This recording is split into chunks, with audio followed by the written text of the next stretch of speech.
Bonjour, bienvenue sur cette vidéo pour se remémorer des méthodes pour convertir les nombres sans virgule et revoir la méthode pour convertir les nombres avec virgule qui est quasiment la même. Alors, je vous rappelle la méthode du maître pour convertir. Je veux convertir 45 quintals en grammes. La première chose que je fais, étape numéro 1, je mets un point dans la colonne des quintaux, qui est l'unité à convertir. Après, je recopie le nombre en commençant par les unités. Donc je mets le 5 là et le 4 là. Troisième étape, je veux convertir ça en quoi? Je veux convertir en grammes. Donc je mets un point dans la colonne des grammes.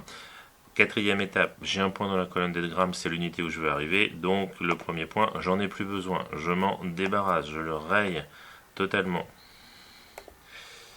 Alors hop et hop. Là, je le raye totalement parce que j'en ai plus besoin. Très bien. Maintenant, je fais quoi? Je regarde mon tableau. J'ai un point où je veux arriver, c'est le point des grammes, et j'ai mon premier chiffre, il est dans les quintaux. Entre les deux, il y a plein de colonnes vides. Et bien en mathématiques, vide, ça porte un nom. Ça s'appelle 0. Donc je mets des zéros partout. Voilà. Et après, on est arrivé au bout. On n'a plus qu'à regarder. On s'est arrêté au gramme parce que c'est là qu'il y avait notre point nous arrête, et on regarde, et ben oui, 45 quintaux, ça fait bien 4 500 000 grammes. Donc on a obtenu notre conversion, notre équivalence. Voilà. 45 quintals, c'est la même chose que 4 500 000 grammes. Bon, ça fait un moment qu'on en fait. Donc on va passer à autre chose. Maintenant on va passer avec conversion avec virgule. Alors, conversion avec virgule. Qu'est-ce qui change? Eh bien rien. Il change strictement rien. La seule chose qui va changer, c'est qu'on va remplacer les points par les virgules. Par exemple, eh bien, écoutez, on va repartir sur une conversion de 45,32 quintaux en grammes. Je vous rappelle qu'on a construit les nombres à virgule. Maintenant, on sait comment ils sont bâtis. On travaillera tout ce qui est calcul, conversion, le reste, c'est assez bateau plus tard. Le plus important, c'est d'avoir compris d'où il venait et pourquoi on en avait besoin. Alors, on va convertir 45,32 quintals en grammes. Donc, quelle est la première chose à faire? Et bien, comme avec le point, j'ai un quintal, donc je mets non plus un point, mais je mets une virgule dans la colonne des quintaux. Après, je regarde mon nombre à virgule et je le recopie tel quel. Donc, 4, 5 pour la partie entière et derrière, je mets la partie décimale.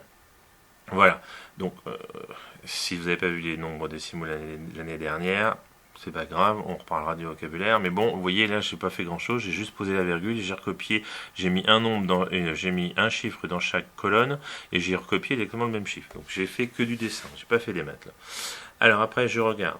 On veut quoi? On veut des grammes. Et ben on va aller mettre une virgule dans la colonne des grammes. Qu'est-ce qu'il avait dit de mettre dans la méthode avec le point? Ah oui, on n'a plus besoin du premier point. Donc la première virgule, au revoir, on n'en a plus besoin. On la raye. On la raye, on la raye. Hop. Très bien. Maintenant, on veut quoi? Et bien maintenant, pareil que tout à l'heure, on regarde, on a encore plein de colonnes vides. Et bien dans les colonnes vides, on met quoi? On met des zéros. On s'arrête au point où ici à la virgule, ça nous arrête et on regarde. Ah, il n'y a pas de chiffre derrière la virgule. Donc, quand il n'y a pas de chiffre derrière la virgule, on fait comme si elle n'était pas là. Alors, on complète par des zéros et voilà, on a obtenu notre nouvelle équivalence, à savoir que 45,32 quintals, c'est la même chose que 4 532 000 grammes. Encore une fois, la virgule qui est ici, comme il n'y a pas de chiffre derrière, hop, c'est comme si elle n'existait pas.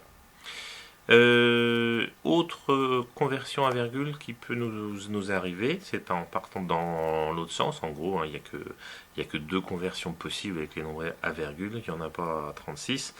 Donc, il n'y a que deux méthodes. Après, évidemment, on peut changer les chiffres. Alors, on va partir dans l'autre sens. On va ici parler de 45,32 grammes en hectogrammes. Alors, voilà comment on va procéder. On va écrire une virgule dans la colonne des grammes. On va recopier le nombre. Donc pareil, on ne se pose pas de questions. Hop, on met un chiffre par colonne. Et puis après, qu'est-ce qu'on veut? On veut tout ça en hectogrammes. Ah, les hectogrammes, c'est ici. Donc je rajoute une virgule dans la colonne des hectogrammes. Quatrième, oui, on est à la troisième étape. Quatrième étape, et ben la première virgule dans la colonne des grammes, on n'en a plus besoin, on s'en débarrasse. On s'en débarrasse, on s'en débarrasse. Voilà. Et puis après, eh ben, on regarde. Il n'y a pas de colonne à mettre de 0. Ah si, là il y a une virgule qui se balade tout seul. Moi j'ai jamais vu un nombre se balader avec une virgule tout seul. Donc ici, on met le 0. Voilà, c'est un 0 qu'on a rajouté. On n'oublie pas de le mettre en rouge. Et voilà, notre conversion, elle est terminée. On a utilisé strictement la même méthode. Donc on a quoi? On a que 45,32 grammes, c'est la même chose que 0,4532 hectogrammes.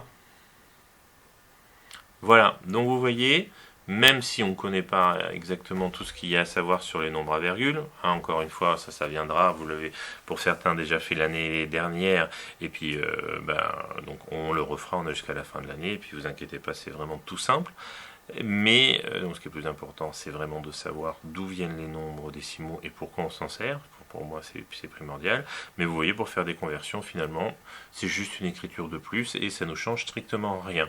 On a exactement la même méthode que depuis le début de l'année quand on n'avait pas les virgules, sauf qu'on remplace le point par la virgule et on recopie le nombre à virgule tel quel. C'est du dessin. On se comporte en photocopieuse. On n'a pas besoin de comprendre, de savoir manipuler les nombres à virgule. Voilà.